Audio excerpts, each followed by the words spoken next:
after the Pokemon tournament. Gotcha. That's cool. So Yeah. he finally, after all these years, still 10 and finally wins the championship. Exactly.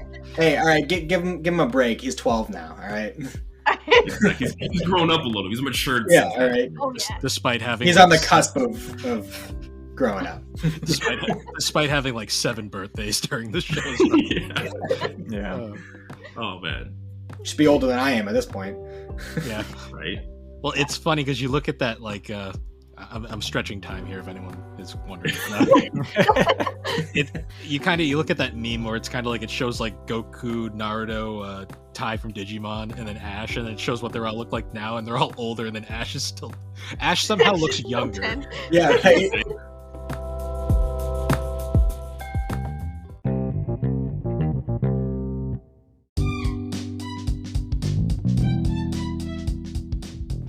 Hey guys, I'm Bill, a one-time Instagram blogger and now a podcaster.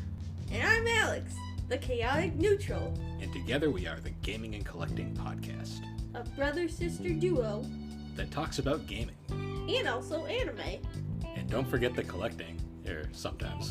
Ah, forget it. We're just a nostalgia podcast at this point. But anyways, guys, thanks for joining us as we discuss the games that shaped us. So, this is where I'd normally say, how you been? But we're going to do things a little bit differently this time, because this is the first Gaming and Collecting Podcast roundtable discussion. And first off, I'd like to thank everyone for joining us today on this hopefully not train wreck of an idea we came up with. Apologize in advance. So I think before we start our topic of this episode, I'm going to have everyone go down the list. Now, I'm going to start with Slade and Jared because you guys are the first-time guests on the podcast. So, Slade, why don't you start? Where can everyone find you on the internet? Hello, everybody. My name is Slade from the Video Game Club. We're a fortnightly podcast. We review games once every 2 weeks, not too dissimilar to a book club. You can find me at Slade Plays Games on Twitter and Twitch, Slade's Life on Instagram. Nice. And now, Jared? Awesome. Yeah, I'm Jared from Play Along Podcast. If you just Google Play Along Podcast, you'll get our link tree that has all of our stuff. And hey, ironically, we're also a book club style gaming podcast. Check us out. That's why we're grouped together, right? There it is. All right. And then for our returning guest, we have Matt. You can introduce yourself. I'm Matt. I don't have a podcast yet. Still working on that. Oh, no! He got through the plug! All right. And then Kevin. He'll be back. Yeah, do you want me to just do my intro? Yeah, go ahead. So, hi everyone, I'm Shnickerman. My podcast is the Gaming with Passion podcast, which I don't upload very regularly, but if you want to check it out, you can. But also my YouTube channel, youtube.com/Shnickerman, No, I spelled my own. Okay. SHNICKERMAN. And I post a lot of, I'm trying to get more into doing interesting video essays about different gaming related stuff and retro gaming, etc. So be sure to check that out. Yeah. Okay. And once again, thank you guys for doing this. This is kind of going to be a soft test for something that me and Alex are hoping to do in the future with different ideas. Hopefully Jared will be back. But I guess Put him last for now. yeah, well, I think we'll go with that. But so the idea for this episode was we kind of wanted to do, so in the past, me and Alex had done a top 25 anime list where we both kind of went over our top 25 personal favorite animes. And it was a pretty interesting discussion just because of how wildly different the two lists were. And I kind of got the idea of maybe we should try this again, but with multiple people from very different parts of the podcasting community, and just to see kind of what we would come up with. So the way it's kind of going to work is we're going to have a traditional kind of roundtable discussion where we're each going to go through our top 10 lists and we'll each discuss. And then once we finish, we'll all have kind of a little discussion about it before we wrap up. And yeah, it should be good. I'm hoping. So I guess to start off, we'll start with number 10. And I guess I'll start things off to kind of go, and we'll kind of go around the room. So I'm thinking we'll go with me, then we'll go with Alex, Yeah. then Matt, then Slade, then Kevin, and then Jared when he comes back. I hope. We'll let him catch up if like he comes back later on. Yeah. Okay. So I guess to start off my list, my 10th choice was purely a nostalgia choice. It was actually Ronin Warriors, if anyone remembers that show. No. And Never saw that one. so, fun backstory to Ronin Warriors. It was essentially Sailor Moon, but for boys. Oh, okay. Okay. So kind of like a Saint Seiya type of thing? Yeah, it was like essentially, it was basically just Power Rangers, but with like samurais. And the reason I was super into that one was essentially like Alex was the massive Sailor Moon like fan back in the day. Yes. So it would literally always pop on right after Sailor Moon for whatever reason, back on Toonami back in the day, and I would always kind of like catch it after I was pretending not to watch Sailor Moon at the time because children. Right. So I would catch Ronin Warriors, and it kind of like just kind of became one of those like shows that I followed regularly. And honestly, for dub standards, like it's really held up even today, and like I still to this day like consider it probably one of my favorites of all time, just from a nostalgic standpoint. Like dub's still fun, and the story, even though it's kind of dumb, is still up there as like just an enjoyable little romp. Yeah, can't argue with that. Very cool. All right, now moving on to Alex. All right, so my number 10, I struggled with this, I won't lie. My number 10 was originally not in my top 10 anime list before this, so mine was that time I was reincarnated as a slime, and I also put a slash for Slime Diaries, because I think that kind of reinvigorated my love for the show. It's just a goofy show about a guy who dies and ends up becoming a slime, and it just makes like a fun little town, and he just has a great little time, makes a bunch of friends, and just becomes a demon lord. It's a great time. But I loved Slime Diaries too, because it just kind of took all the little side aspects, like slice of life aspects, and then just shows you everyone in the town with a good comedic twist as well. So definitely really enjoy that show. Nice. Awesome. All right, now moving on to Matt. All right, so this is the point where people might start judging me. No judging here. So my number 10 is Sword Art Online. Okay. I know a lot of people kind of have their own feelings about that show, but I won't lie that a big reason why it's on the list at all is because I read the books before like a lot of the stuff even came out for the anime. And it kind of gives you a different context about it. But one of the reasons I like the anime so much is a lot of the shows I tend to gravitate towards are the ones that make me feel something, and that's definitely a very emotional show. Especially with the music. Soundtrack is a big thing for me with anime and shows in general, and Sword Art Online has an amazing one. So Nice. I've heard good things about it. Yeah. I've heard it's one of those where it's like season 1 is good and then it kind of falls off for season 2. season 2, What I normally hear. yeah. I mean, well, there's definitely the second arc is problematic in its own ways. Anyone who's seen it knows what I'm talking about. But everything beyond that is good, and the Alicization arc, which is like really half the show, is amazing. So Okay. All right, so Slade. Sure. My number 10, I don't know if y'all have heard it. It's a bit of an old one, but it's Future Diary. I know this one. Future Diary is one of it's definitely in the top 10. It's kind of a time loop horror mystery. And there's that, without spoiling the plot too much, everybody has a cell phone that tells them something specific, and these 12 people are trying, basically if you win, it's a battle royale, if you win you become the next god. And your main character, his diary is the Future Diary. So, but all he knows is about a minute in advance. He doesn't know actually that far ahead. So he can alter basically not dying by paying attention to his phone. Oh, okay. Cool. Yeah. It's a very fun watch, but it's very bloody as well, I'm not gonna lie. Oh yeah. No stranger to bloody shows. No. There's a lot of killing and a lot of things where you're gonna be like, Jesus. Nice. All right. So Kevin. So, kind of going along the same lines as Bill is talking about, nostalgia being a factor. I feel like my bottom two are kind of based on that. So, 10, I kind of have a caveat, but it's G Gundam, which was I think in North America aired after Gundam Wing. So, watched a bit of Gundam Wing. But I feel like as a kid, Gundam Wing is so political and everything. Like there's a lot of weird stuff going on. So G Gundam is pretty much like a shonen, and you get a lot of cool characters and stuff. So yeah, that's my number 10. Nice. All right.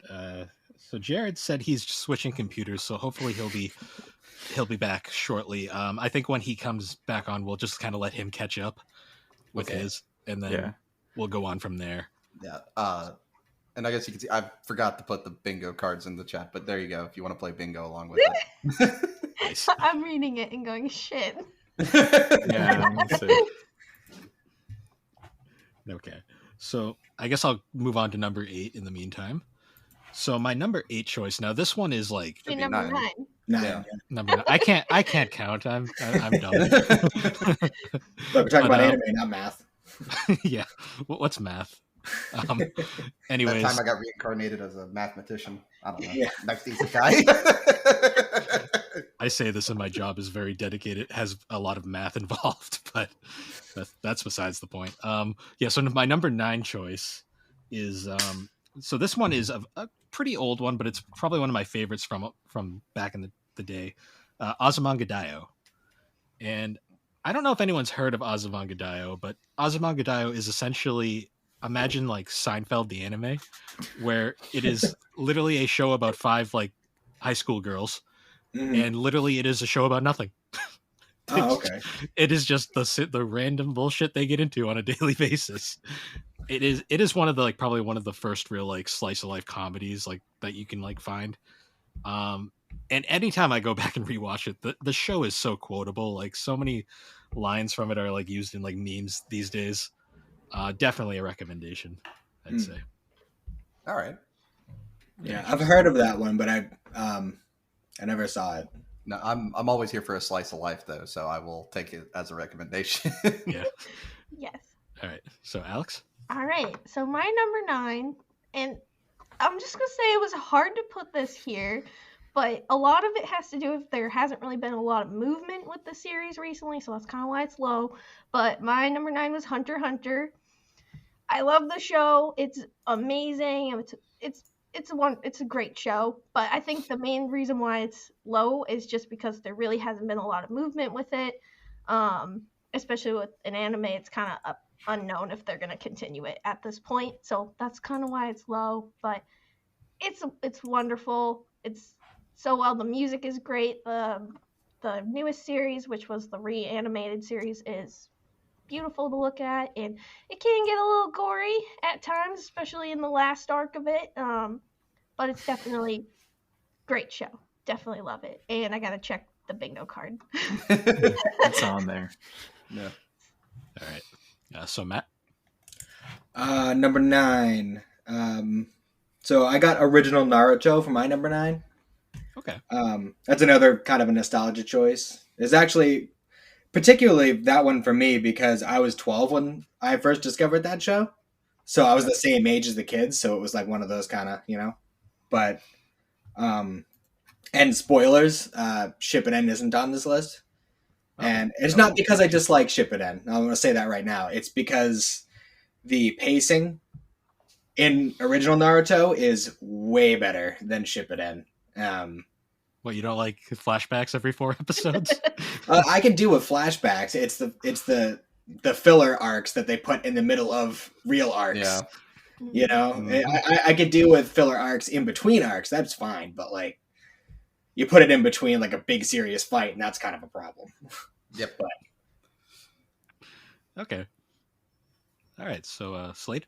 So my number 9 is it's still ongoing, but now everybody was making fun of Attack on Titan for the final part, but this is in the final part part 5 or whatever, but it's Girls und Panzer. All right, so you're gonna take high school anime girls, and their school sport is tankery, where they take actual tanks and go shoot at other people, and they drive around like Need for Speed, and it is just absurd and hilarious and dumb on every level that keeps you just entertained with ADHD. So I'm 110% here for it.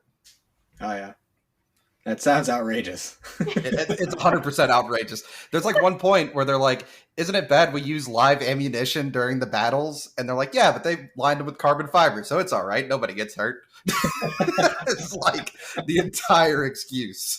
Jesus. Okay. But it's also stereotypical in a lot of ways. Like the American team has like 50 more tanks than everybody else. The Italian leader is named like Linguini, and I wish I was making that up, but I'm not. It is so dumb. Okay. But I'm always here for it. All right. So Jared's returned to us now. Jared. Okay, I'm here. But you're not coming out of my microphone. Oh, can you not hear us, or? No, I can. You're just coming out. I'm on a laptop now. You're just coming out of the laptop. My audio probably sounds a little worse, does it? Yes. Yeah. It's a little, but it's not awful. Yeah, because I can't connect. For some reason, it's just on my like MacBook microphone and not on my actual mic here. Okay. Well, it's not offensive, at least, so that's No, it's perfectly fine for what we're doing. Okay, well, we're going raw today. Okay, so we were at number 8. I'm gonna let Kevin 9. give. I mean, We're number on 9. number 9. We learned I can't count, but also I'm gonna let Kevin do his number 9, and then I'm gonna let you do both your 10 and 9 to catch up, and then we'll go from there. Okay, sounds good. Okay, so Kevin, your number 9. Okay, so my number 9, another nostalgia trip, Digimon Adventure. I love The Digimon anime Adventure. is better than the Pokemon anime, don't at me. And but Hold on. still, in general, is not that amazing of a show. That's why it's kind of at the end, but you know, there's something cringy about it that's good. I don't know. Just check it out. Nice. Or don't. I don't know. No, If you haven't already seen it, it's probably not good anymore. I still recommend giving it a watch. It's great. I love Digimon, so yeah, I don't know if I could subscribe to the better than Pokemon statement, but it's great. I do love better it. than the anime. We'll save that for the end of the show. Yeah, right. All right. So Jared, now I'll let you do your number 10 and your number 9. Okay, cool. I'm here. So my number 10 is Gargantia on the Verdurous planet. Okay. I don't know if any of you have heard of this. So essentially the premise is, you know, humans are far in the future. They fly and drive mechs, and they're fighting these like alien squid creatures, right? Okay. The main character gets sucked into a wormhole. Yeah, exactly. Normal mech fighting thing. The main character gets sucked into a wormhole and sent back in time in like early human development when humans lived on Earth. And the entire Earth is flooded, and they live on these giant ships, the big one called Gargantia. Yeah. And it's all about him trying to figure out how to get back to his original time. And since he's in the past, find a way of stopping these like alien squids, because he finds out that this is where they originated. He got sent back into the time to essentially when they started, and it's wild. It's batshit crazy, but it's a ton of fun. Nice. Yeah. So, and then your number 9 pick? Yeah, and then my number 9 is Yuka Yuna is a Hero. I don't know if any of you have heard of that as well. I've heard the name. Yeah, I really like anime that have like a cute, fun, happy exterior and then are just completely dark and morbid. So this one starts with these 4 girls, and essentially they're in a club at school, and their club is helping people. They walk old ladies across the street. They save cats and trees.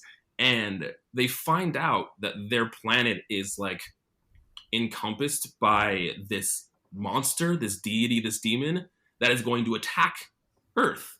And they find out they're the heroes, and they have to every I think it's 2 weeks or so, have to go and fight this monster.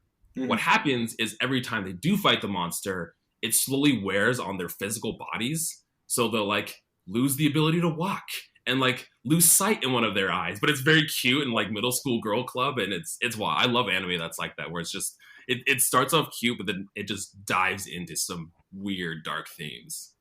Gotcha. Oh, yeah. All right, nice. So I think now that Jared's back, the order will continue as we were doing it. It'll be me, Alex, Matt, Slade, Kevin, and then Jared Cool. for now on. Okay. So moving on now to number 8. It is 8 this time, I swear.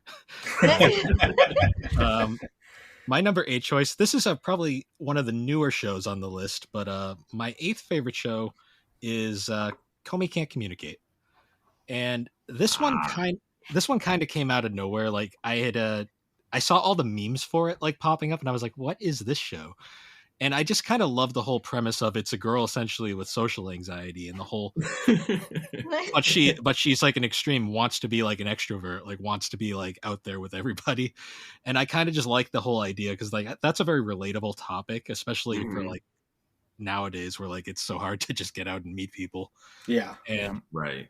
I kind of really dug the character. Like the character's adorable. Like all the little gifs and memes are great. The manga is great. And I'm hoping it continues, but I don't know. It's hard to say because the way animes are these days, especially for Netflix animes, they tend to get dropped very fast. But, I didn't know it was a Netflix anime. yeah. Yeah. But yeah. So, Alex. All right. So my number 8. I actually only watched it pretty recently, but I really fell in love with it. It's Ranking of Kings. Okay. I've wanted to watch this. I really recommend it. It has a really great story. So the main character, he is deaf, and he can't speak. So, but he is basically like he's the prince, and he's like supposed to be next in line to take the throne. And you kind of start out with the story of him, and like his father passes away, and he's like, okay, I'm gonna be taking the throne.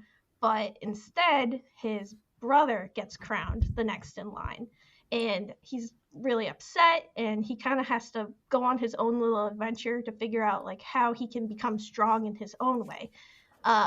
And you find, I don't want to spoil anything because I really recommend you watch it, but it's very wholesome. The character is like super sweet, and like it also can be quite a bit dark sometimes as you figure out the whole past of why he's the way he is, especially because like his father and his birth mother are both giants, yet he is small. So you kind of have to figure out like, okay, what happened here? What's going on? And it's pretty sad, but it's also a really great story. And I just love that it's kind of the perspective of someone who's, deaf, and they're kind of figuring out their ways to communicate and making friends along the way. So it's a really great, wholesome, cute story. That's so A little interesting. dark. Yeah. Nice. I'll have to turn them down. Everyone's going to have just massive backlogs after this Yeah. episode. Yeah. Thanks for all this, guys. Appreciate it. I already have a massive backlog, so. All right. So, Matt. So my number 8 is Attack on Titan. Okay. Now, I like it. It's in the top 10, so I'm here for it. Yep. I want to defend myself here. The only reason it's not higher on the list is because I haven't seen the ending. It's still ongoing. Okay. It's the only one on this list that I haven't finished yet because it hasn't been concluded yet. Mm-hmm. So I wanted to be fair to the other shows that I have finished and I have a complete picture for. When the show is over, I guarantee it's going to be higher, probably even top 5. But Yeah. anyone who's seen it already knows, it's one of those shows. It's Yeah. one of those shows. Yeah. It really is. I plan on binging it once it's done, if it ever finishes. Yeah. Oh, it's not going to. Done. It's All right. definitely one of those shows that you can't really talk too much about without spoiling it. So Yeah. All right. So, Slade. So my number 8 spot is Higurashi When They Cry. Oh, this boy. This is another one where it starts off as really, you're like, oh, slice of life, cute anime Mhm. kids. And then in the second episode, somebody's getting stabbed to death, and yikes. and then Accurate. the day starts over, and it's a time loop. And essentially, to get out of this time loop, they have to figure out who's the person who was supposed to die that day, or do they like not kill anybody? But there's a evil god that makes somebody go insane each time that ends up killing someone. So to break the time loop, nobody can die. Weird. Oh, wow. Anime. And it's Wow. That sounds. What was that called? Higurashi When They Cry. It's on Crunchyroll. Don't put it in the gift search because man, you put that show in the gift search and you're gonna be spoiled immediately. Okay, cool. I'll avoid it. That's so cool. That's one of those you just can't do it. Nice. Yeah, that sounds right up my alley, so I'm definitely gonna watch that. Oh, it's the second season isn't great. This is one of those just go through the first season, call it wrapped up. All right. All right, Kevin. So doing complete 180 from that, this one is one of the most random ones on my list. It's called Secco Boys. If you've never heard of Secco Boys, it's literally an idol group that is made of statues, like literally the bust statues, and they sing and stuff. And the show focuses on like the manager, this young manager, and I don't know how to explain it, but it is the most ridiculous thing ever. And I don't know if it's really that good, but I just really got into it at the time, and it's pretty short. So if you want to check out something really random and fun, check out Secco Boys. Secco Boys. Okay, that's interesting. At least look up screenshots just to see what you're dealing with. Just to experience.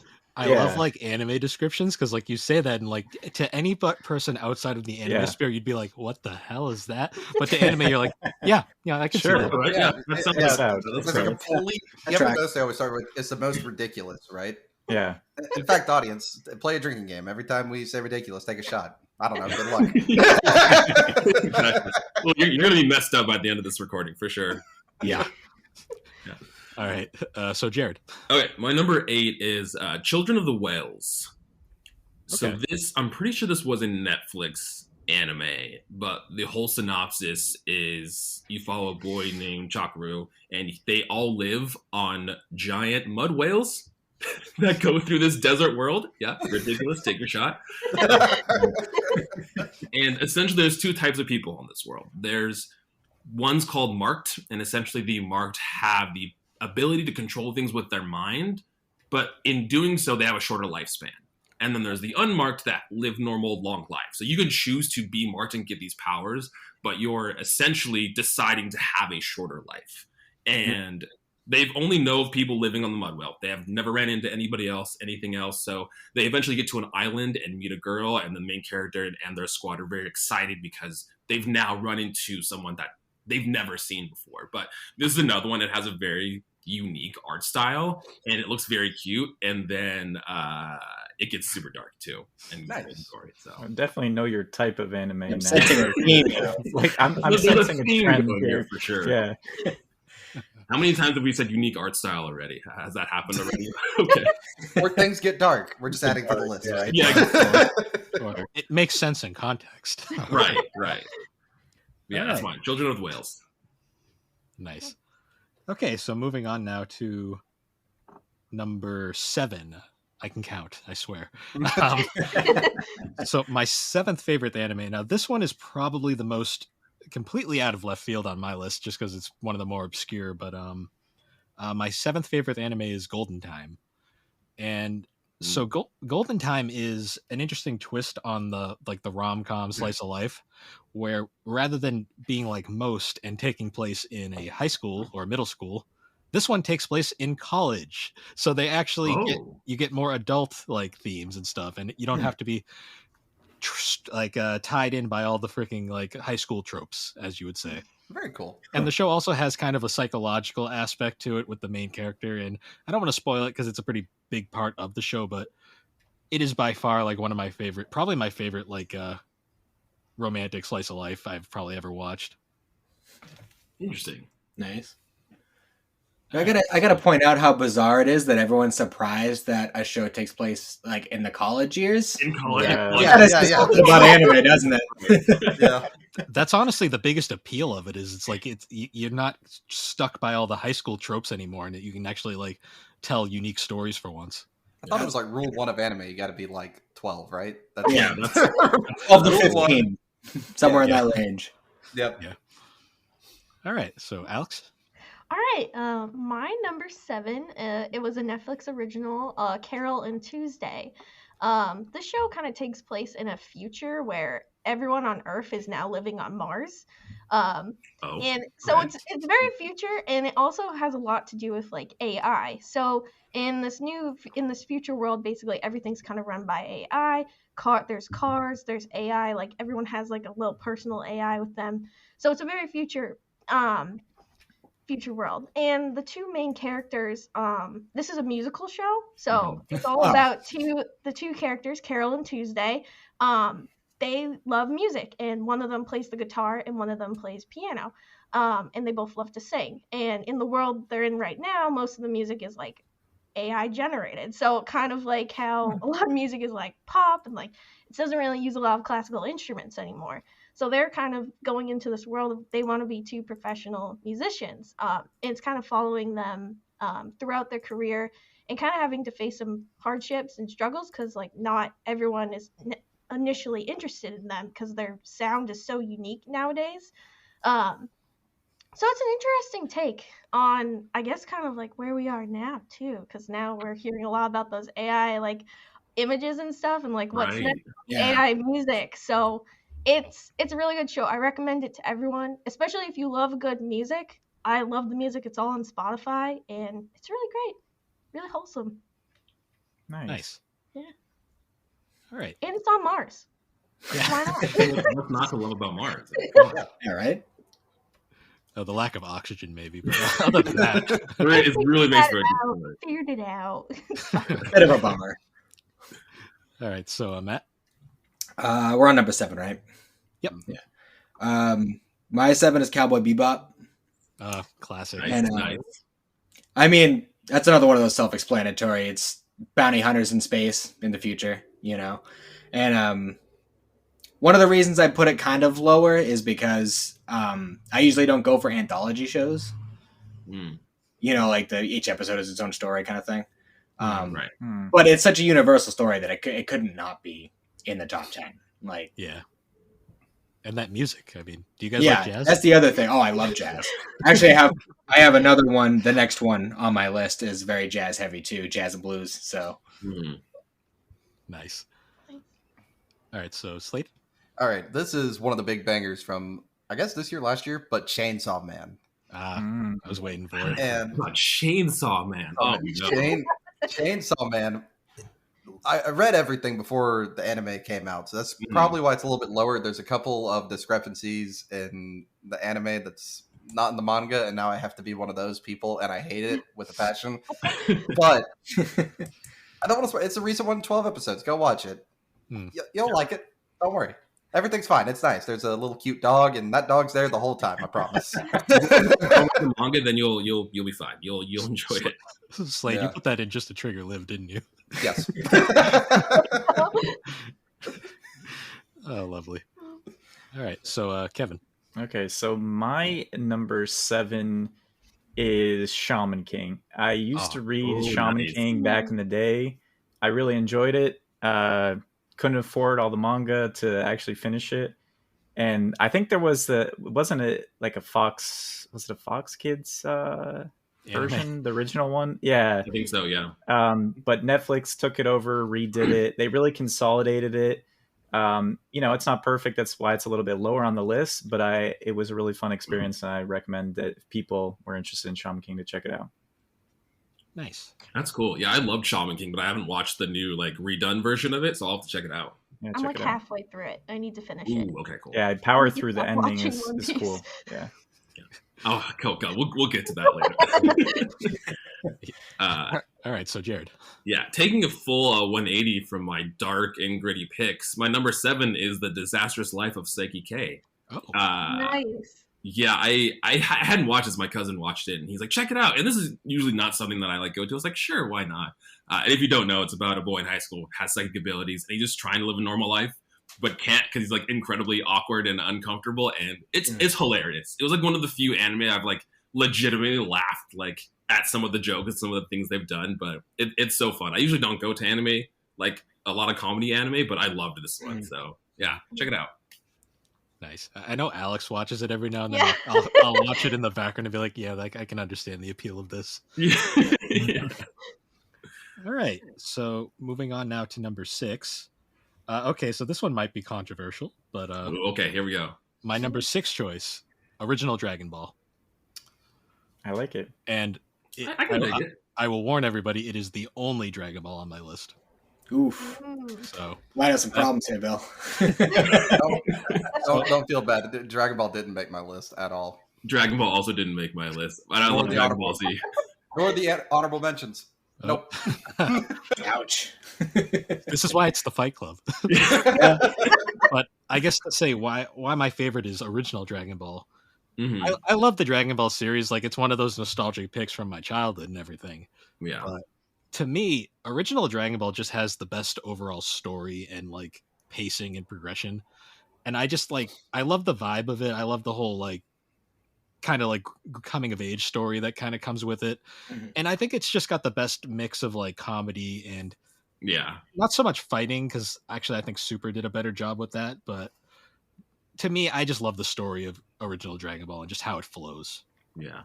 Original Dragon Ball feels more like wholesome at times and definitely more grounded than Dragon Ball Z and Super, because those Yeah. shows get crazy. But I love OG Dragon Ball. Absolutely. Yeah. Okay. So Alex?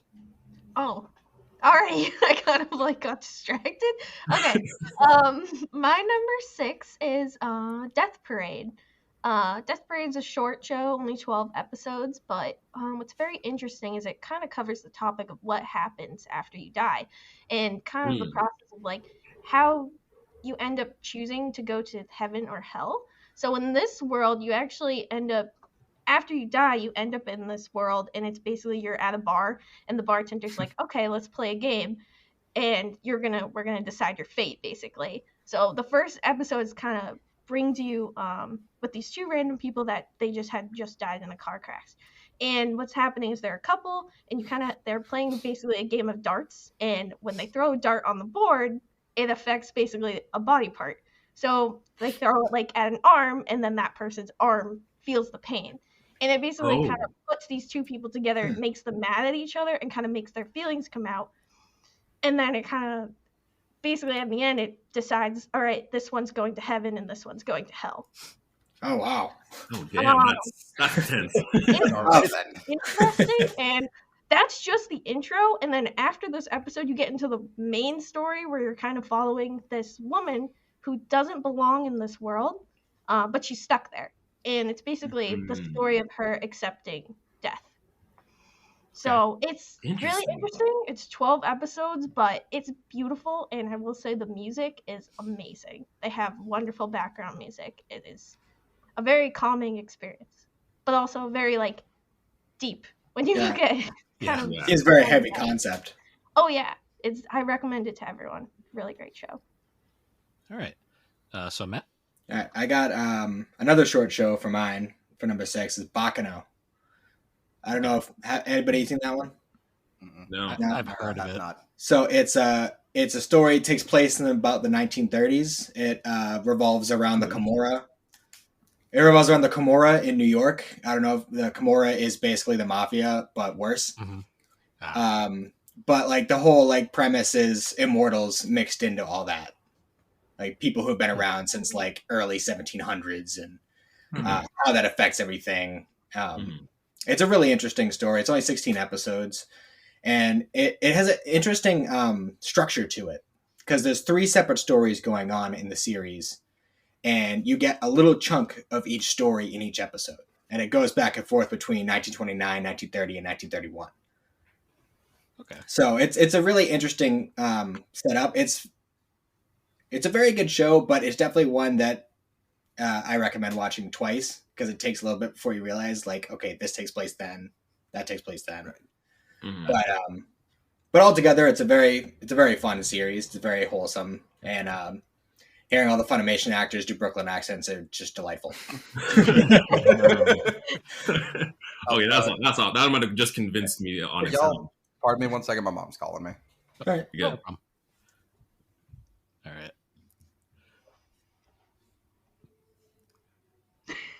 Well, this is a little silence. awkward. Yeah. Do we want to skip past him and come back to him? yeah. or? Do you want me to just go and we'll? Yeah, I'll have Kevin, you can go now. Okay.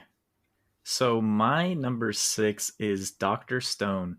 And the reason why it's number 6 on my list is because I'm a chemist and alchemy is obviously like the main component of it. And I just thought it was really cool the way that they go into the details on everything that he has to do. Like, it's not a perfect show by any means, but I think it just hit perfectly with me. I might be the target demo for that show. Nice. I've heard great things about that one. It's on my list of I'll get to it at some point. It's short. I'm just talking about like the first season, because I think then they changed the name over to Stone Wars or something. But yeah, the first season is pretty solid. Gotcha. Awesome. All right, so Jared. Okay, so we had talked about Pokemon earlier. It came up a little bit here, and I'm a huge Pokemon nerd. I love Pokemon so much. And number 6 on my list is Pokemon Journeys, which is the newest Pokemon that is airing now.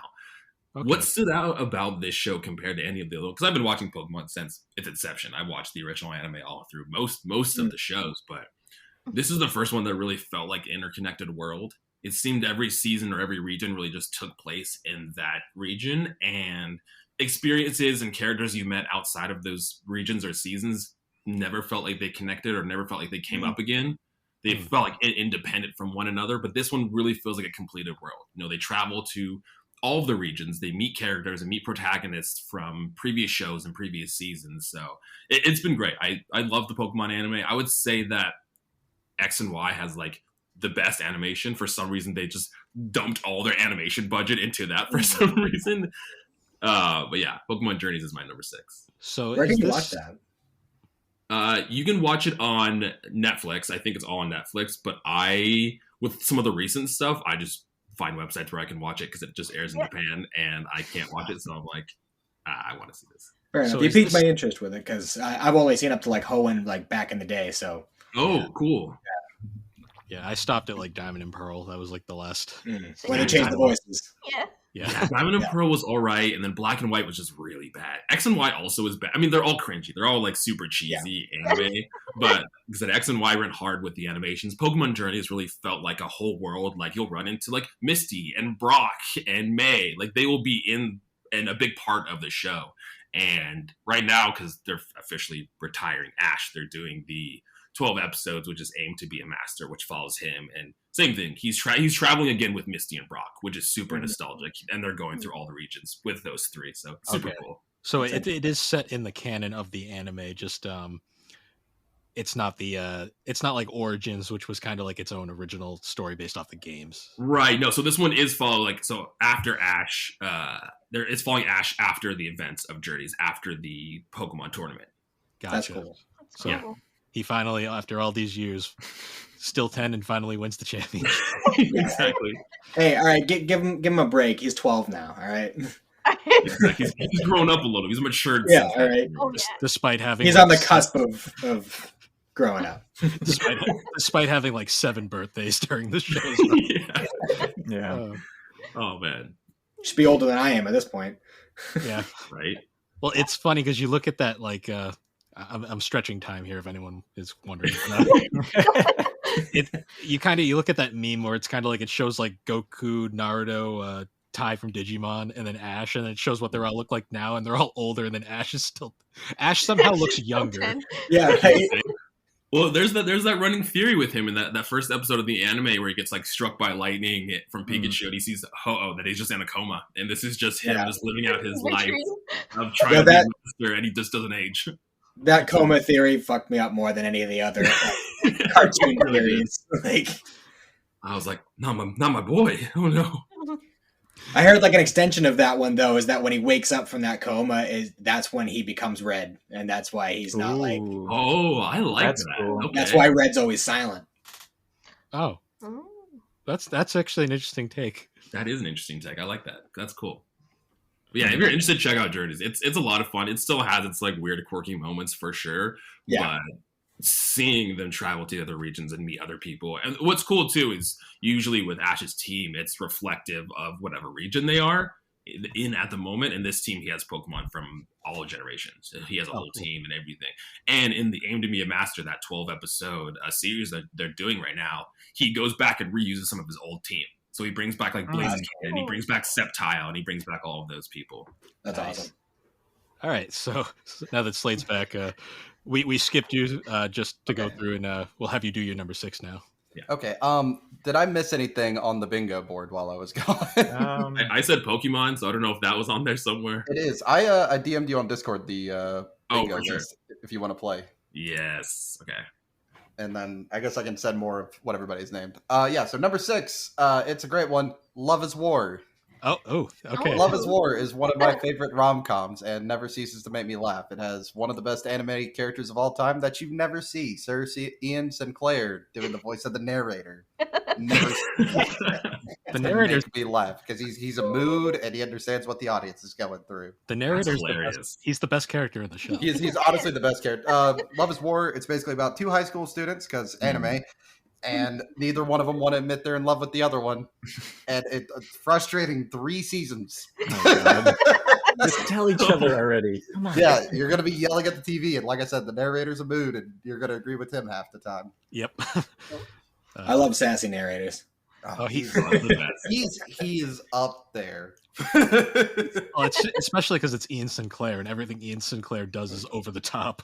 Oh, yeah. yeah, it is very much over the top. Of like, there's one point where he thinks the confession's about to happen, and he's just like, guys, it's about to happen. Like, that's the narration. Yeah, I love that show. He plays one of the punk kids in that Bakano show I was just talking about. Like, super deep Brooklyn accent. It's hilarious. Yeah. Nice. That's great. All right. So now that we've reached the halfway point of the list, we're actually going to take a quick break, and we'll be right back. All right.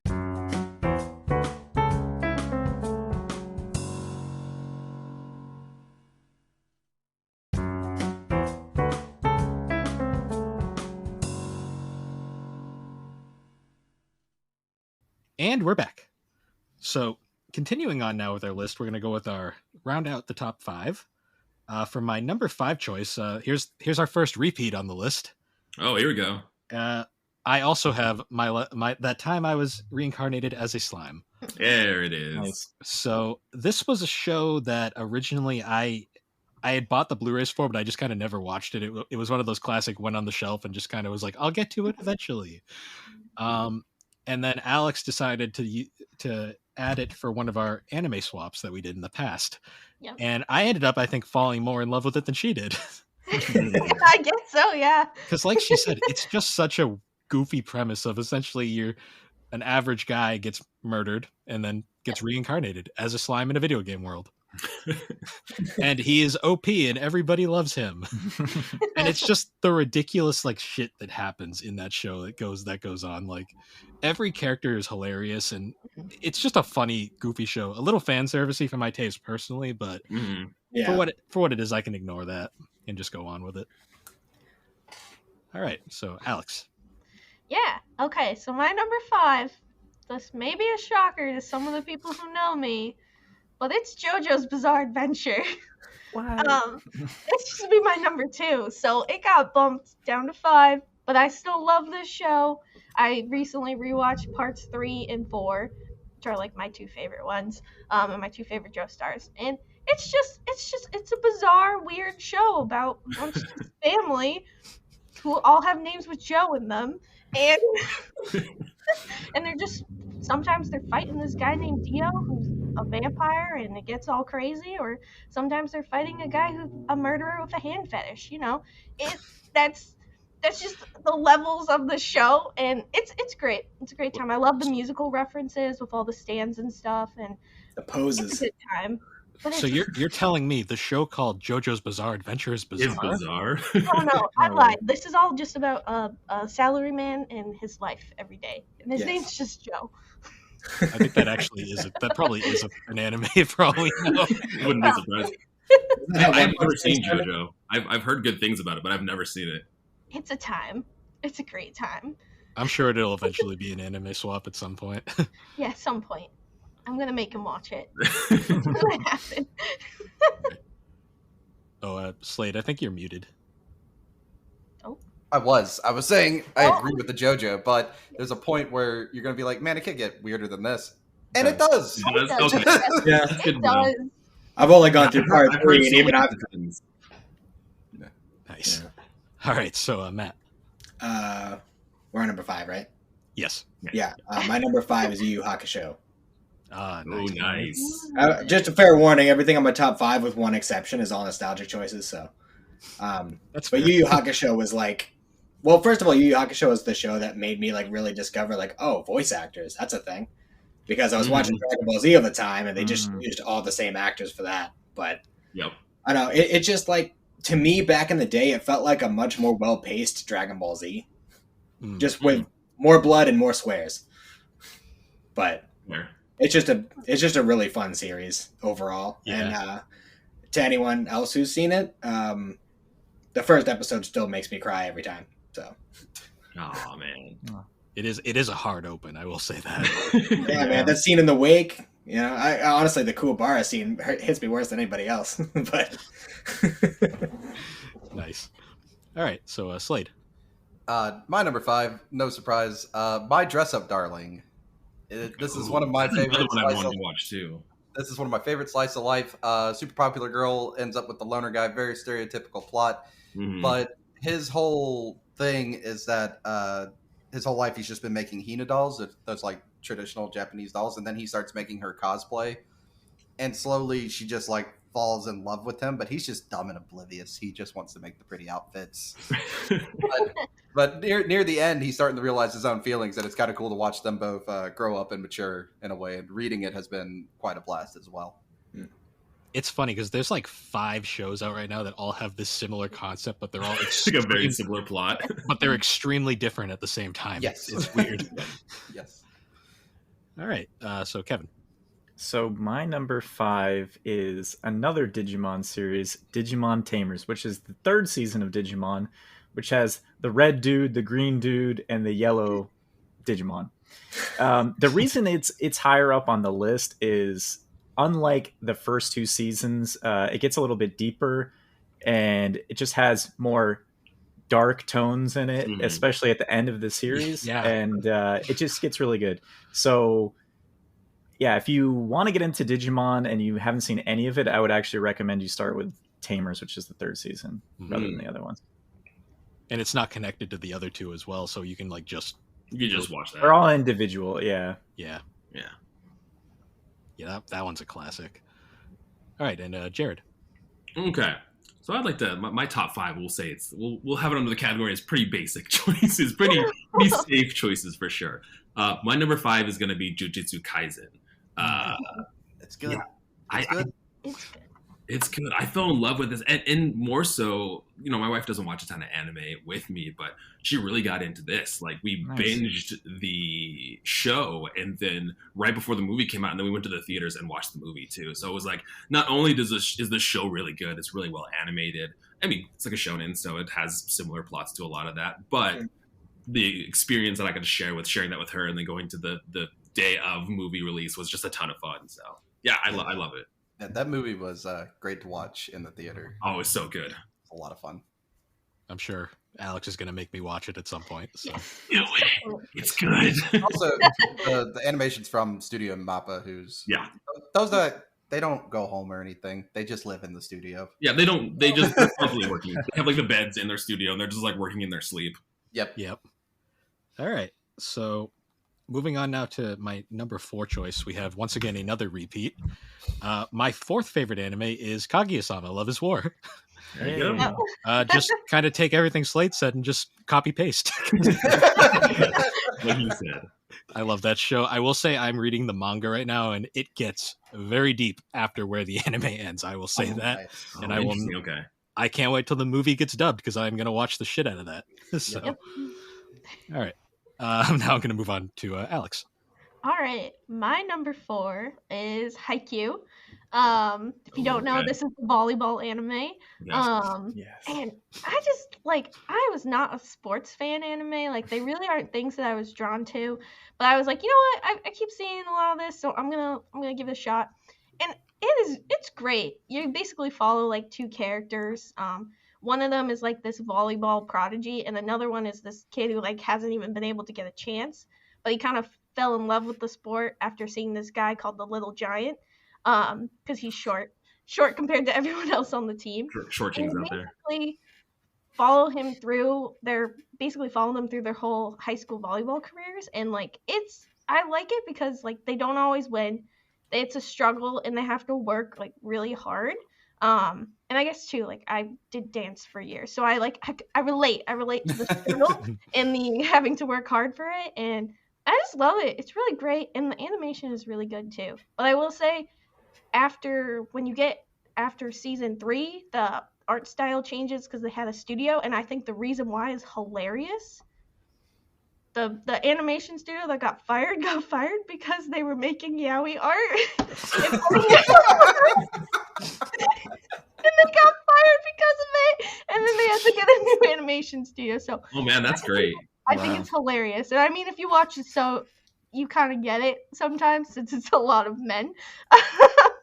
But I find that hilarious every time. So, but you will notice that the animation definitely does change. But you also see like that the art style in the manga changes as well. It evolves. So it kind of makes sense, but I just find that hilarious. I'm curious to see that termination letter and see how they phrase that one. Oh yeah. All right. So Matt, I'm going for Dragon Ball Z on my number 4. There you go. I mean, that's the one that got me into anime in general. That was the first one that made me aware that some cartoons were anime. I had no idea. I went through God knows how long not knowing. And I mean, I still remember the first episode I watched when I was like 6 years old. It was it was the episode where Trunks cut Frieza in half. Yeah, that's a good one to start with. What an episode! Yeah, right. What's happening? I see this dude with a sword, and like his hair starts glowing and spiking up, and he cuts this weird alien dude in half. I'm like, I gotta see what's going on with this thing, because it's pretty cool. It's better. That's a way to hook somebody in immediately, right? Yeah, right. I mean, that's better than my friend. One of my friends, the first episode he saw was the Incredible Fighting Candy. So, okay. Hey, I'll defend that episode to the death. All right. It's just like, what is happening? With Jawbreaker, the strongest candy there is. Oh, nice. All right, so Slade. Number 4, Darling in the Franxx. This is my favorite mech anime, first of all. And it's one of those that I can't rewatch it. You're going to go through it one time. It's too depressing at the end to try to make a rewatch. I've been tempted to, but I don't want to put myself through that again. Genuinely mean it. It's very good, though. You're going to cry a bunch. Oh, no. I don't want to cry. Don't let all the the people who buy the little cheap bodysuit fool you. There's a lot more going on in that anime than meets the eye. Interesting. Okay. All right, Kevin. So my number 4 is a repeat as well. Yu Yu Hakusho. Nice. Again, Nice. Not much else to say on it other than that Kuwabara is the best character, and there's no other right answers. Or as Alex will say, Himbo. Alex thought his name was Urameshi the entire show. Oh God. It was like the first couple episodes. I was like, well, he just always said it, so in my brain was just like, oh, Urameshi, and then like Bill was like, no, that's not his name. And He's I was just like, saying his own name all the time. Oh man. I also called Botan Bobo the whole time, and it made it stick for Bill, which I find hilarious. So, great show. Nice. That's awesome. All right, so Jared. My number 4 is going to be Full Metal Alchemist Brotherhood. Oh, okay. Yeah. Okay, if you haven't watched this, just go watch it. That's all I'm going to say. Full Metal Alchemist is such a cool show. Brotherhood specifically too is really good. Dark themes, super cool characters. One of the shows, I watch a lot of subbed anime now, but there's a lot of shows like that in Dragon Ball Z where the dub is just like, it's so good. And I love the dub of Full Metal Alchemist Brotherhood. It's a classic, right? Yeah. Episode 4 is a doozy. It is a doozy. They hit you hard real quick with the fields. Talking about crying, it's gonna happen. Yeah. I gotta say, my stepson is an episode and a half away from that one. Oh no! Oof. Be there close by to give him some support and be like, it's okay, buddy. And he has a new baby sister too. Oh no! As long as you don't have a dog, then you're fine. No, we have a cat. It's good. Okay, that would be weird. That would be an interesting combination for sure. The people who don't know don't know. The people who know, the people who know, they know. All right.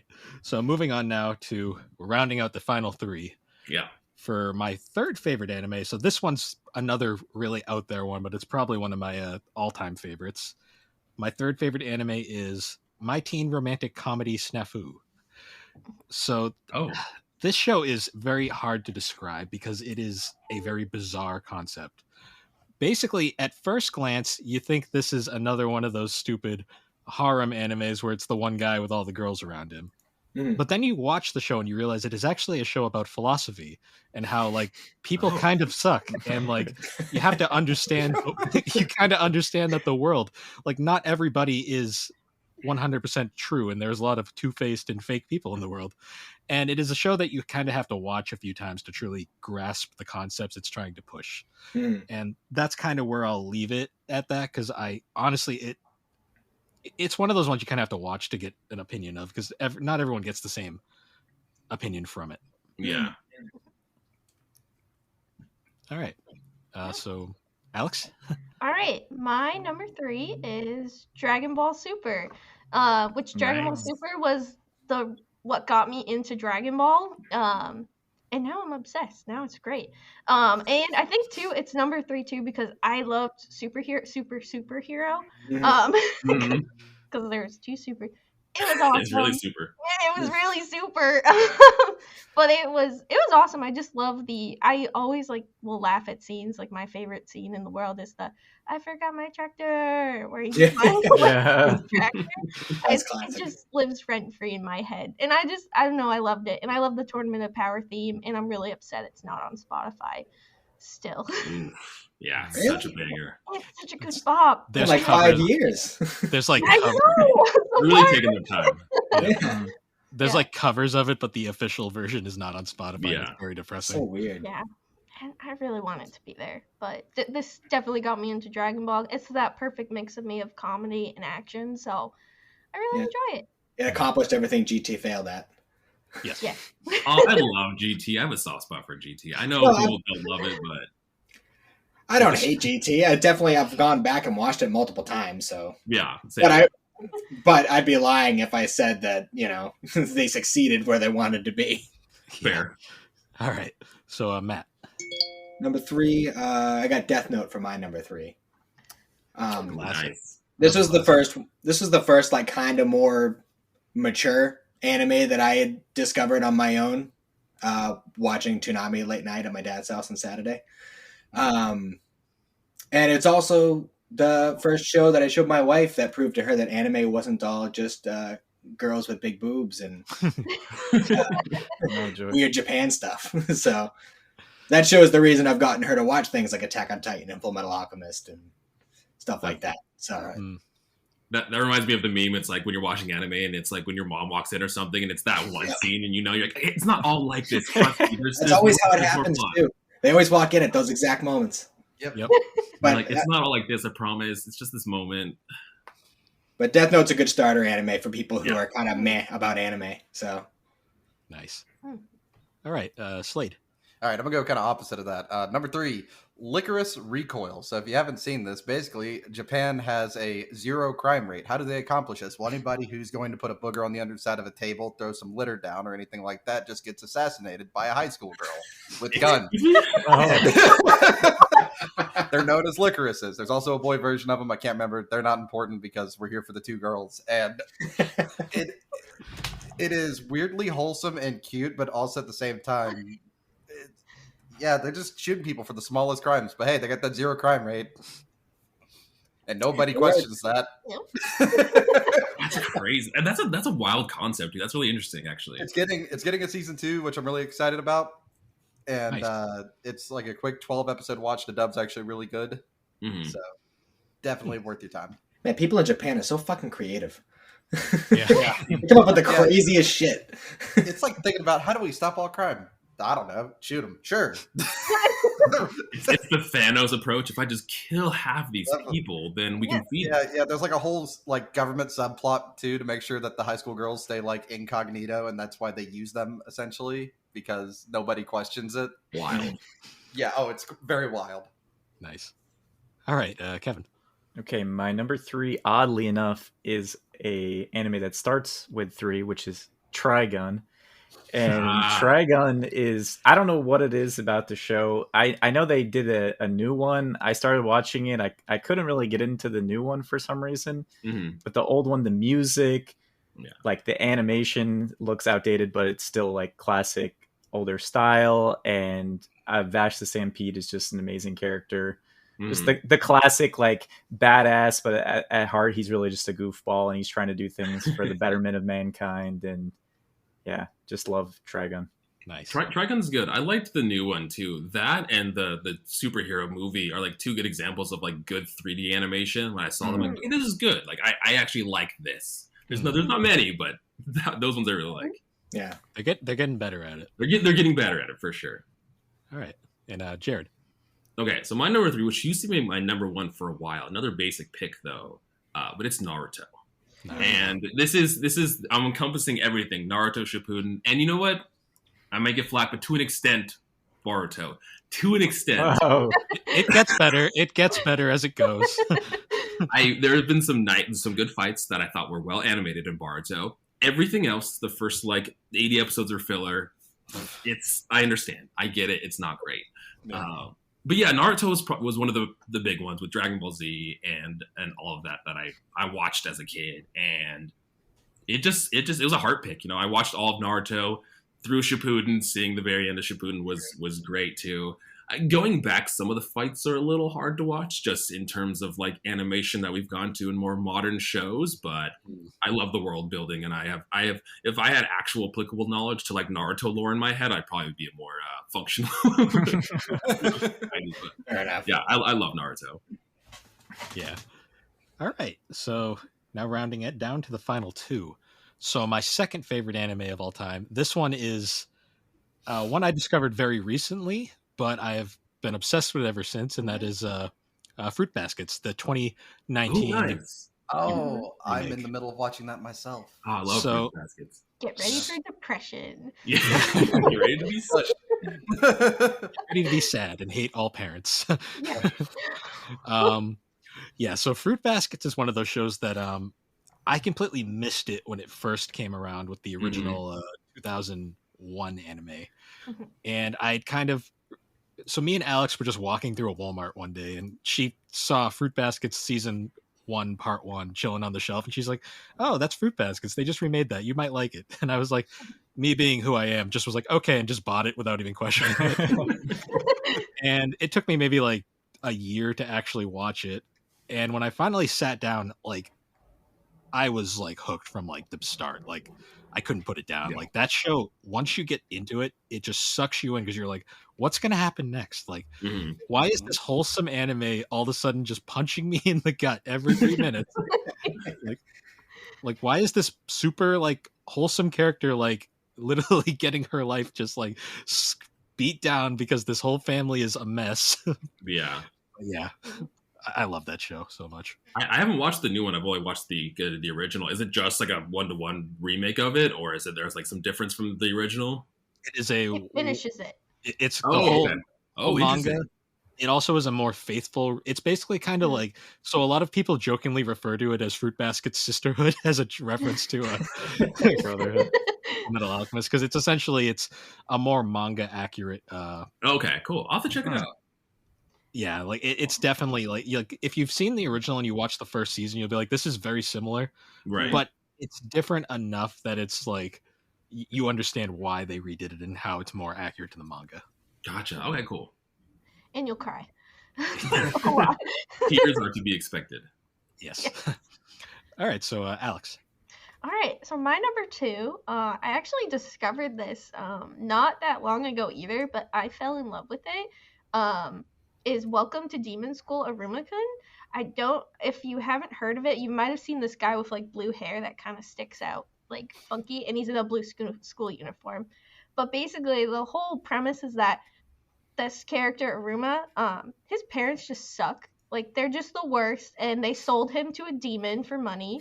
Like rather than the demon being like a jerk, he's like, I just want to be your grandpa. And he's just this wholesome grandpa. Oh, grandpa demon. That's cool. The school. But it's a school of demons, and his very first day, they're singing like the school song, and it's talking about we love to eat humans, yum yum. Like basically, so he's sitting there and he's like, I'm a human. I don't feel safe here. And it's basically you're kind of following him as he's with his class called the Misfit class, which is just kind of a bunch of the kids who are a little weird or just like, a little too strong or have really fun personalities. And it's basically following them as their class. And also, it's kind of like they haven't confirmed it, but it's kind of like there's this missing Demon King, and someone needs to fill this role. And I think you can put together who you think is going to fill this role, main character. But it's really funny. The characters are really goofy, and it's just like a fun premise of like, okay, how is this human guy gonna survive in a school full of demons where he's not a demon, he doesn't have magic, and he's got to figure it out. So it's pretty fun. I used to see a lot of clips of it, and I just was like, you know what, I'm gonna watch it, and it's a really funny, good watch. Really enjoy it. Nice. Yeah, Cool. and wholesome grandpa. Wholesome demon grandpa. What else can you ask for? All right, so Matt. All right, my number 2 is one that's already been mentioned once or twice. That's Full Metal Alchemist Brotherhood. Yeah. For every reason that's been said and more. And if this had been a top 10 of what we consider to be the best animes of all time, not just our favorites, this would probably be number 1. Because in my opinion, it's just the perfect show. It's got everything. It's got comedy. It's got horror. It's got philosophy. It's got redemption, coming of age. It's got everything, and it's one of those shows that the story is just so well put together. It's hard to top. Attack on Titan is one of the only shows that's even come close, in my opinion, to that level of story. Yeah. Wow. Oh, that's awesome. All right, so Slade. It's another repeat, but so my 1 and 2 spots never moved, but number 2 is JoJo's Bizarre Adventure. It's perfect. It's not perfect, but it's fantastic. It's dumb in the right ways. It's engaging in the right ways. It's also got like the unarguable best waifu of any anime ever, which is Robert E.O. Speedwagon. Yes. It's indisputable. You can't do that. That's a joke that only some people will get. But yeah, JoJo's on Crunchyroll, Netflix? Netflix. Yeah, Netflix. Yeah. 6 seasons. You have a lot to watch. Go enjoy your bizarre adventure. And let's see, my favorite Joestar is probably Josuke. So part 4. Oh, mine too. I love Josuke. So yeah. Nice. Part 4, 4, 5, 6. I know I'm just spouting numbers, but part favorites. Yeah, and then 1, 2, and then 3 is at the bottom though. So is it an interconnected story, or does it kind of follow different protagonists each part? It's a generational thing. Okay. Yeah, so each one is a different Joestar, and the family lineage you'll figure it out later. Oh yeah. It gets complicated. It gets very complicated at some points. Some people aren't true Joestars. They're Interesting. kids. They're infidelity kids. It's almost like it's a bizarre adventure or something. It's not John's Average Day. Yes, I would. John's Average Day. I'd watch it. All right. So, Kevin. Okay, so my number 2 is Devilman Crybaby, which is, I believe it was on Netflix. I'm not sure if it still is. It's kind of like, I guess, a remaster, retelling of this original Devilman series. I don't know how to explain it. The main character is basically a Devilman. All these teenagers do bad things and start turning into demons, and he needs to kill them. And then there's this whole thing, which I won't get into, about a lot of philosophical stuff, very violent, very slick animation. If you've never heard of it, maybe check out the first episode, see what you think. I highly, highly recommend Devilman Crybaby. Okay. Nice. Yeah. And Jared, you're number 2. Okay, so I haven't finished this one, and there may be some recency bias here, but damn, I love One Piece. Yes.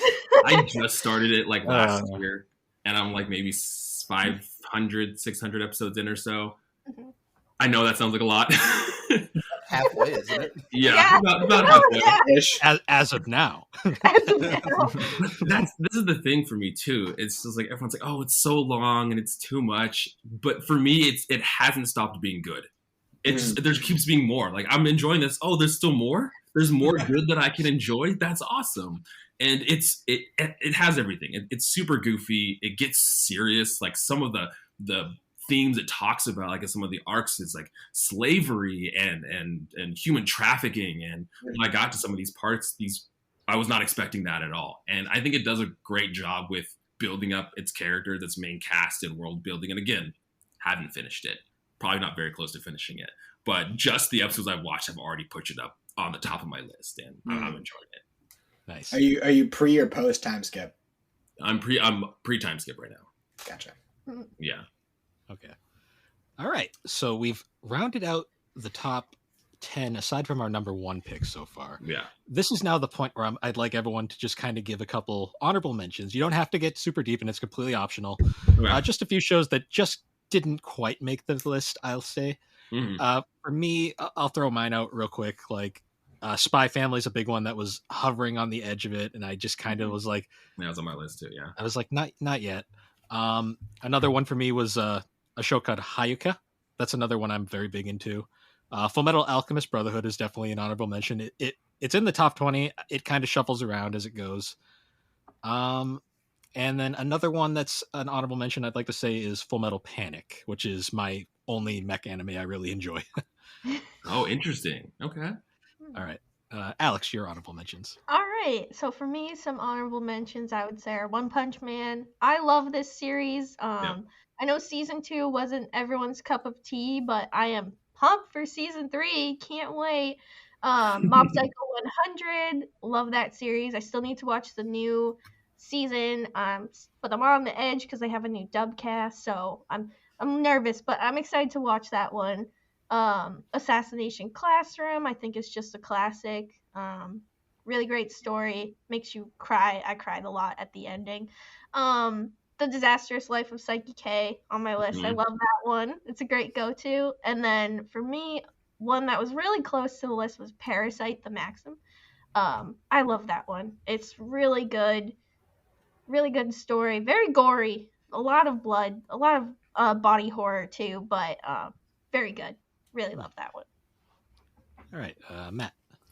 All right, starting out with One Piece, and I want to preface it by saying, I know we talked about it before we started recording, but the only reason it's not on my list is because I haven't actually watched the anime. I've only read the manga mostly. I'm only on Alabasta with the anime, so I'm still pretty early on. That's a good arc too. I love that. Yeah, it is. It's another one. Hellsing Ultimate. I like that one a lot. It's a good vampire story. I mean, vampire Nazis was not to like. Are you not talking about JoJo? JoJo reference. What? Let's see. Darker Than Black. I don't know if anyone's seen that one. Mm-hmm. But it had an interesting concept. Season 2 kind of ruined it. But I liked it a lot. See, Pokemon Origins. I would have just said Pokemon overall, but I like the whole concept. Really good. Pokemon Origins was great. I really wish they just made an anime based off the manga, but whatever. It's never going to happen. The manga is wild. There's some dark panels in that manga for sure, in the Pokemon manga. Oh, yeah. I mean, the first time Misty's introduced, she's like all like bleeding a lot because like Gyarados started going rampant. Like, it's crazy. Chopping Arbok in half and whatnot. I don't even know how many I've said. Rurouni Kenshin is really good. Mm-hmm. And I guess Shippuden. Okay. All right. So Slade, honorable mentions. Yeah, I'm gonna rapid fire these off. Bochi the Rock, as a surprise of last year, really, really good. Aqua Girl, good at playing music. First, one of the few times you see musicians actually animated correctly, so big thumbs up. My Hero Academia would have made top 10, but man, those first 2 seasons are unbearable. Don't toy with me, Miss Nagatoro. Dude used to write hentai, now he makes an actual anime. That's all you need to know. Rising of the Shield Hero, first season, tremendous. Second season, get past the turtle nonsense, and then it's really good. Konosuba, God's Blessing on This Wonderful World. Also one of the funniest things you're going to watch. Good twist on an isekai. Konosuba's hilarious. Yeah, that should have been in my honorable mentions too. Yes, that's in there. The always helpful Fox Senko-san. If you just need something to fix your depression, there you go. You're welcome. You can't communicate, copy and paste. Jujutsu Kaisen, copy and paste. Call of the Night is one of those with just beautiful aesthetics, nice little slice of life. Dude falls in love with a vampire. No, not JoJo, but here we are. All right, and last one, Uzaki-chan wants to hang out. Yes, it's fan service, but their relationship is actually really wholesome and cute. I think you just named all those like shows that have that same premise I mentioned earlier. I just had to rapid fire all that out. Nice. All right, Kevin. So a few for me. Gurren Lagann. Nice. Psycho Pass was really good. I just never ended up finishing it. The original Fooly Cooley. Gundam Wing. And also putting One Piece because I'm not nearly finished, so I didn't really want to put it on my list. But I like One Piece too. So. It's there, so that's all that matters. So, yeah. Nice. All right, and Jared. Okay, yeah, so I'll rapid fire mine as well. My Hero, you guys heard about that. Dragon Ball Z, that was another one I grew up watching and absolutely love Dragon Ball Z. Gurren Lagann as well. I'm actually just starting that, but it's really good. I was just wanting an anime to watch, and I booted it up, and I was like, wow, this is that first intro music, that song is a banger. Kill la Kill, I really love Kill la Kill. The art style for Kill la Kill is really good. And then my last one is Violet Evergarden. Another really cool art style, and I love the music in that anime is so good too. Nice. All right, so now for the moment we've all been waiting for. Everybody's each other of our number one picks. Everybody's number one picks. Here's where all the friendships get destroyed, and yep. Here we begin. So mine is not really a secret. I only mention it pretty much every episode of our podcast. But my favorite anime of all time is Inuyasha. I got bingo. Hey! Oh. I actually got a two-way bingo. If honorable mentions count, I also do. Oh, I did too. So I was like, I guess going into Inuyasha. So Inuyasha was like that one show that like kind of made me realize anime was. It was like Matt said, the one that made me realize anime wasn't just cartoons. It was like its own bizarre thing. And Inuyasha was fun because Inuyasha was not one of the super popular ones, and it was the one that you had to wake up at 5 a.m. every day to go watch on Adult Swim, or just don't sleep. That's the other option too. Yeah. See, I wasn't supposed to do this, but I would get up early and sneak downstairs to go watch my one episode of Inuyasha, and then try to get back upstairs without waking up our parents. And they never caught me, so I got lucky there. But yeah, I love the story. It's very goofy by today's standards, and it's very much a product of the early 90s and late 90s, early 2000s. But I love the whole like dynamic between the main characters. I love the whole he's such a tsundere. They're both tsunderes, let's be real. And I love how it just kind of ends on like a really satisfying note, even if it did get a sequel series that it didn't really need, but that's besides the point. So yeah, definitely Inuyasha. Awesome. All right. And now Alex, okay, guys, we'll time it. We're at 1:20 now. Let's see where it is when she's done. Hey. All right. I think most people know my favorite show is Yes. The straw hat.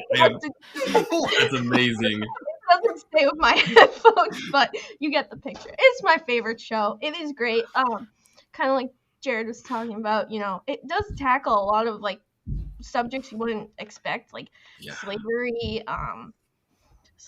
I mean, like racism. I mean, when you get later, there's a little cannibalism too that happens. Yep, that's a topic. Not that I'm excited for cannibalism, but dark. And there's so much, and like honestly, I've laughed at this show, I cry at this show, like, and I feel like one of the things that is really well done is that like if something is mentioned, it's gonna come back. Like there really hasn't been much that I've seen that like hasn't magically appeared at some point or like gone back into the story at some point. So, and you're just like watching and you're like, oh, I remember that happened back in episode like 100 or something, and it's episode 800. What? So I love it. I love the story. I love the world. I've been reading the manga too, so I'm super excited about like this year, especially what's gonna get animated this year. I am so excited, and I just love One Piece. But I could talk too long, so I'm cutting myself off. Okay, I'm proud of you. You only did 2 minutes. I know. I really restrained myself. The hat like really got me through it to make everyone. I knew you had that hat there, and I completely forgot about it. And I was like, "Oh, right, she was gonna do that." All right, so Matt. I just want before I start. I forgot one of my honorable mentions. Berserk has to be on honorable mentions. Berserk, yeah. But my number one, much to some people's surprise, Bill not so much, is original Dragon Ball. Okay, nice. It's my comfort show. It's everything that it's bright, it's colorful, it's happy, but it also has its dark moments. It's funny. It's 80s funny too, which is just even better. I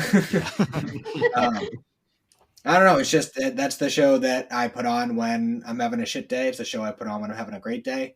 It's No, it's definitely probably one of like it's like one of the forerunners of like anime as we know it in a lot of ways. Yeah, it's definitely like a fundamental show in anime. Yeah. Also, Goku vs. Piccolo Jr. is the best fight ever in all of Dragon Ball. Fight me. Okay. Nice. All right, so Slade. All right, this again, no surprise. It's Attack on Titan. You don't need to watch anything else. You just need to watch Attack on Titan. That's all you got to do. All you have to do. All these other opinions, Agree. wrong. All right, all of them wrong. In the trash can behind me. You're not gonna watch anything where your protagonist goes to the antagonist. To the fact that he got not only antagonist of the year for what was it, 2021 or 2022? Yep. Yeah. He also got protagonist of the year. How do you do that? That is the level of writing we're talking about. And here's the thing: March 3rd is going to roll around. I'm here to defend genocide. I never thought I would say that, but here we are. This is Oh what I'm saying. no! Yeah, I'm We're kind of with you. rumbling. No. I'm pro rumbling over here. Fuck For real. I had to go read the ending. That's how annoyed I was for where the anime left off, and then only to read the last two books. By the way, if you watch it all, just get manga 33 and 34. That picks right off where it left off, but apparently they're reworking the ending for the anime, so Yeah. I don't even know what they're going to change. I'm excited to see it in a few Me too. days. Is anybody else a little bit annoyed that they're splitting the last part of the last season into two? Nope. I'm here. I want it to go on like One Piece, okay? I don't care. I get more Attack on Titan. I'm a happy camper. Like, I'm I'm just happy now I'm because tired of waiting. I thought there were two like seasons, but apparently they're like hour-long episodes, right? Yeah. I think it's going It's to gonna start be with like hour-long specials. Okay, yeah. Got it. Which I'm fine with. I'm just tired of waiting for release dates. March 3rd. Here we are. We're here. Yeah, until we get the next release date. A few more days. Yep. I'm having a watch party at the house. All right, it's gonna be great. Alrighty. So Kevin. My number one is Hunter x Hunter. I think kind of what everyone's been saying about their number ones is like, you laugh, you cry, you have a fun time, and I think that kind of well-rounded show is really interesting. Like if you split up the seasons or like the arcs of Hunter x Hunter, they're all kind of independent, but you just get to see the growth of the characters. And it ends like pretty dark, to be honest, which you wouldn't expect. The last arc is super interesting, and just highly, highly recommend. Yeah. I hate to correct this. There's no laughing in Attack on Titan. All right, we're not here to smile and laugh. That does not exist. There is no happiness. Hey, we got Potato Girl, all right? That's true. Well, we had Potato Girl. Spoilers. Womp womp. All right. And finally, Jared. Yeah, so repeat number one here. But man, Attack on Titan is probably the best anime that I've seen. It's so good, and it never lights up. Like there is constantly action or lore building. Like, there's no filler to it. It's constantly giving you something, whether it's introducing these characters or building the characters out more, or just giving you just nonstop crazy action scenes. And like you were talking about with the protagonist and antagonist, probably one of the only shows that I've watched that was able to pull the rug from underneath me so quickly and shift a character, but still have you root for that character.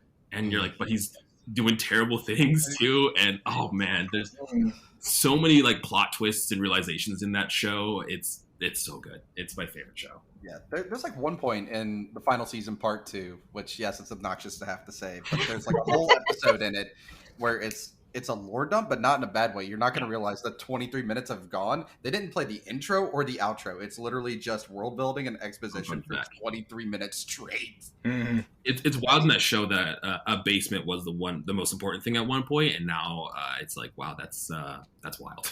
Yeah.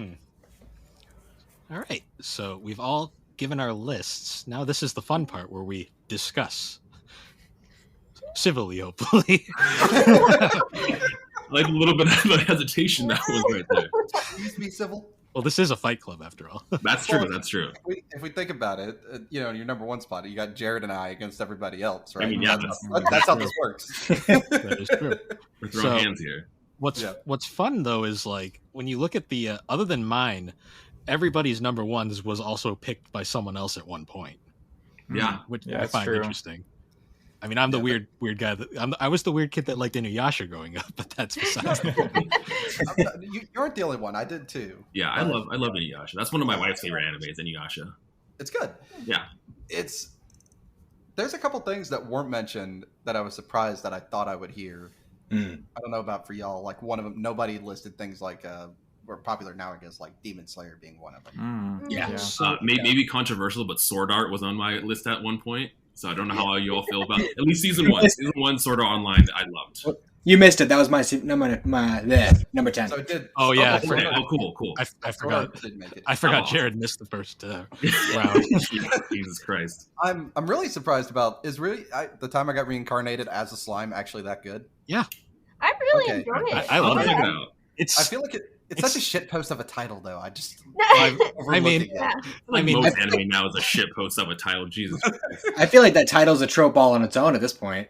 Yeah. Honestly. Did they start that, or did another show start the whole "I was reincarnated as this"? I don't know if it was them or not. It's weird because the manga has a different name. Like, I mean, I've got my teen romantic comedy Snafu on my list, so- Yeah, that's a weird one. which is Anime funny titles. because the light novel is even weirder. The light novel is my youth romantic comedy was as weird as it was as unexpected or some weird shit like that. I put one in one of the discords that was just like a wild name. It was like something like retiring in my late 30s and getting up in my defense or something like that. Yeah. I found it interesting. Like you had mentioned Demon Slayer. I've heard Demon Slayer is one of those shows where you watch it for the animation and that's really about it. Yeah, the plot's not great. It's very generic. Well, even the animation, like if you're going into, I think it's the second season or so, there's a fight that's like 6 episodes long and it's just kind of one fight, but it's beautiful. Like it's just gorgeous to look at. The worst thing is the real beautiful part of that fight. So it's 13 episodes in that. It's the Entertainment District arc. That's what it was, Entertainment District. Yeah, and there's like you go through 12 episodes of like the fight building up, then you get that one beautiful one, and then it's just at like episode 13. Oh, So one thing, but the animation is so good. It's so Yeah. good to I watch. the That's what first everybody season says. of Demon Slayer, but I don't know why, but I've been like, when it comes to watching the next one, I've been like, I'm gonna put it on the back burner and watch something else. It's Well, yeah, just, when I saw the next season announcement, I was like, I mean, yeah, I'll watch it when I watch it. I wasn't really like super excited for this next season of Demon Slayer. so I haven't gotten Really? into it yet. yeah. So earlier on the list, we had something that was brought up that I wanted to come back to. We had brought up Digimon versus Pokemon. Oh, okay. We're gonna do that. Let's put up these hands. So I'm gonna just flat out say I'm on Kevin's side with I think the anime itself is a better product overall. Like it actually has a story arcs and it goes somewhere. Like I mean it's goofy, but I mean it's fun, like a fun little adventure. I will say too, there's actually even a new series right now, Ghost Game, which is a Digimon series, but it's more of like a detective kind of story. So it gets away from shonen and stuff like that. So I think that's pretty interesting as well. Yeah, I guess Bill said it. I don't know what else to say. What are the counterpoints?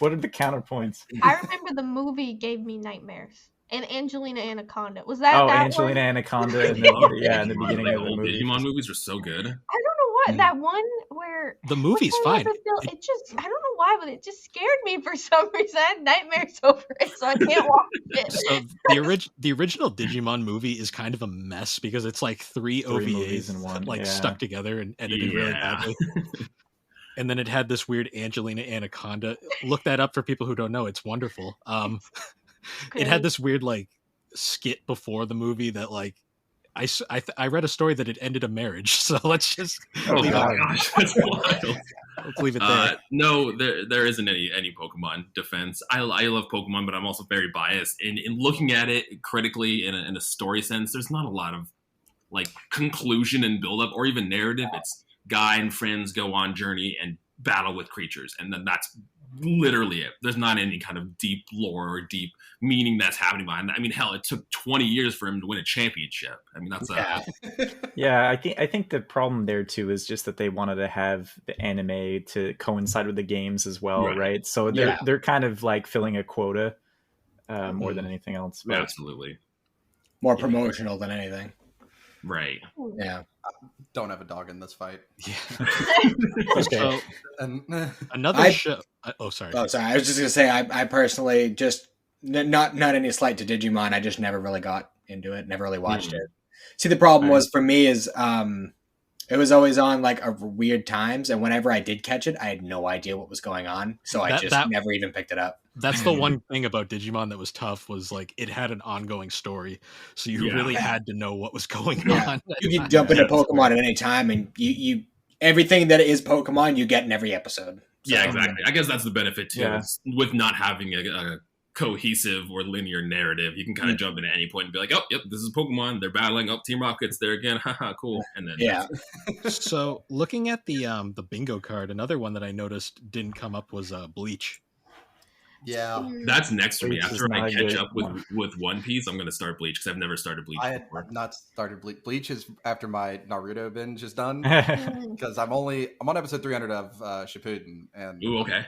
I'm not doing a filler skip guide, so I mean we're chugging along. Oh wow. Yeah, Where is that at in Shippuden? What arc are you in right now? Killer B. Okay. Oh, okay. That's a treat for you. I can't stand him. Really? I hate him. He's so cool. Love it or hate it character. He's Wait. obnoxious. He's obnoxious. I can't stand. How far into Killer B is he? Like fighting Sasuke, or He's not fighting Sasuke yet. I'm close. Okay. From what I okay? Well, Well, there you go. give That'll it some be time. right Some there. time. Yeah, that's probably what I'm going to start to like him, actually. But I brought this up, though. I don't know how you have a show where the main three characters are not only, like, super influential. If you look at a lot of these, like, Jujutsu Kaisen, you have, like, the straight-up Naruto influence. The three-man band. How is it that all your side characters are more interesting than the main three? It doesn't make any sense. Every time we go through it, like, Shikamaru has this great arc, and I was so invested and here for it. And then I have to go back and look at Naruto, and I'm like, I don't want to look at you. You get some development too later on, but you're right. Like that part in Shippuden with Shikamaru and just dives deep into his character and the emotional outcome of that situation too is so good. There's so much payoff with it. There's a lot of them like that, like Jiraiya Sensei's background. It's really a weird spot, and that's why I don't want to put it. Because I don't know if I like it or not. I've watched enough of it that surely I must like it, but at the same time, I don't like the main cast. I don't know what to do with this one. I'd say wait till after you finish like Shippuden as a whole, like because the final like couple arcs are so good. Yeah, it really ties. The final ones are really good. Yeah. I saw something that it wasn't an anti like Naruto as a character. But, the whole theme of Naruto is he's like, oh, he's a bandit, he's an orphan, and he's like the outcast, and he's the weak one. And someone's like, that's not really. I mean, yeah, he's an orphan, but he has like demon powers inside of him that just makes him naturally stronger than everybody else. And he's the son of like a master and a well-known like high up, like one of the Hokage. So it's just like, is he really the underdog here? No, he's not. He's not whatsoever. He's just an idiot. Yeah, exactly. I mean, it's like I watch Inuyasha, and the whole plot of that show is basically about a guy who is just hated for what he is, and like he's been spent his entire life stuck to a tree, and then he gets freed by a random schoolgirl who gets teleported through the world, and then they go on a wacky adventure to go find some gems. That's a basic plot summary of Inuyasha. Oh man, that's great. So what's your guys' thoughts on sequel anime? I'm not. Good. Define sequel anime. Do you mean like a direct sequel to an anime? Like not like a spinoff then? So like direct, like a Naruto to Shippuden, like that kind of situation. Like Naruto to a Shippuden to like a Boruto, like kind of like a. Okay. I say this just because like I one of the shows that I always think of with this whole topic is Yashahime, which is the Inuyasha sequel, and how much of a mixed bag it is just overall. Yeah. I mean, I'm not overly offended by sequel anime by any means, and if it's an anime that I'm already invested in, I'll definitely want to see where the story's going. Yeah. So, yeah. I think it's just kind of like a flip a coin. It's going to be good or not. Yeah. Yeah. Like, It's like those anime that are essentially generational. You see Naruto go from a kid to an adult in Shippuden and into Naruto, and I mean I don't know how in depth it gets, but from hearing JoJo, it is like each one's a generation, and I don't know how much they play into one another, but like you said, it can be done well, and then there's sometimes with like Boruto in some cases that is just not done for me. I guess we use like JoJo as a good example of that. It's really they play in very well to each other. So the whole Joestar family lineage is a big part of it. Right. Okay, cool. That's another one of my favorite like memes is like the it shows like all like the iconic like shonen characters. It's like Goku finally became the strongest. Naruto became the Hokage. Ash finally won the Pokemon Championship. And then it just shows Luffy making a pouty face and goes, Luffy still isn't king of the pirates. He's gonna be. He's gonna be. He's made progress at least. One of these days. Y'all ever seen the meme where it's like, I just hope one day, what's his name? Oda, the guy who just like on his deathbed puts I have left the One Piece on a random island in the middle of the ocean. I have left the ending of the show on the final chapter. island. Here's the last panel. You have to go find it. Yeah. You know what always makes me laugh? The writer of One Piece and the writer of Komi Can't Communicate are both Odas, but they're very different Odas. They're very different Odas. It's gonna be, it might upset people, but they're like, the One Piece was the friends we made along the way. I would not be surprised in the slightest. No. I'd love it. I would love it if that was it. I'm convinced that's going to be the ending. I think That's so. gonna I wouldn't happen. be surprised. I don't know if I'd be upset, but I wouldn't be surprised. Honestly, That'll I happen wouldn't be to- upset. I don't think I'd be upset because I think there's so much other history. Like Yeah. I want to, like I'm like honestly like the One Piece. Like I want to know what it is, but I'm like I want to know this hidden history. That's what I want to know. Like I want to see them figure that all out. Yeah. Like It's weird. At this point, it's almost like not a secondary like theme or plot, because I mean that's the whole point there. He's trying to get to the One Piece, but there's so many other little minutia of stories that you get along the way that gets put to the back burner sometimes, for sure. Yeah. What if the One Piece is actually just a straw hat all along and just no one's aware? Ooh, I like it. I like it. It's just like it's on like the inside of the little red band. It's just been there the whole time. And... I feel like I would like that more than whatever they're actually going to come up with. Yeah. All right. So I guess like to wrap this up now, like one of the something I kind of wanted to go is like, what do you guys think was like probably the most shocking like show that kind of came up on this that kind of came out of left field? Like Psycho Boys, let's go. I legit want to watch that now. Just I'm very interested. I guess things like that I just never heard of and was sitting here and having to Google while Yeah. everybody was talking about it. Like me dropping my random like slice of life that no one's heard of before. Yeah, non-shonen stuff mostly yeah. for me because I just don't watch any of it really. But yeah, I don't particularly gravitate to a lot of like the other stuff. I still say like Kaguya-sama, it's worth the watch. It's I've heard that. Yeah, it's 10 out of 10 rom-com. It's really, really good. well, that's been good. Just like finding shows that I haven't heard of or even like newer on my radar. I'm like, oh, that sounds like a cool premise. Let me write that down. Like, I will watch JoJo one day. One Piece is taking over my life, so I haven't watched anything besides that. So I mean, Take a break. Go enjoy. No. Like No. yeah, but if I take a break, No I'm watching break. something else. I'm like, I could be watching One Piece right now. part one of JoJo is like 10 episodes though. part one's good. That's Yeah. one I have actually watched.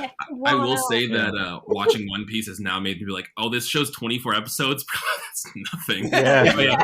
Take care of that in a day. Perspective. It's like when someone I'm like trying to recommend Inuyasha to someone and they're like, that's too long. I'm like, it's only like 167 episodes. So I'm like, that's not bad. Have you seen Naruto? Have you seen seen when I saw Bleach was like 200-300, I was like, oh cool, yeah, I'll definitely do that next. Yeah. Easy.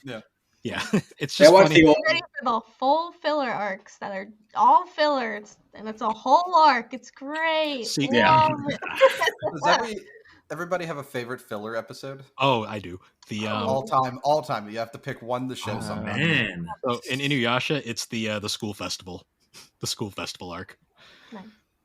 I have mine. It's from JoJo, but it's from part 4. It's let's go eat some Italian food. Yes. And you think this guy is the enemy, but he's not. He just wants to make tasty food, and his stand ability heals people. Okay, and the whole time they're freaking out, thinking he's a bad guy. It's a lovely gem of an episode.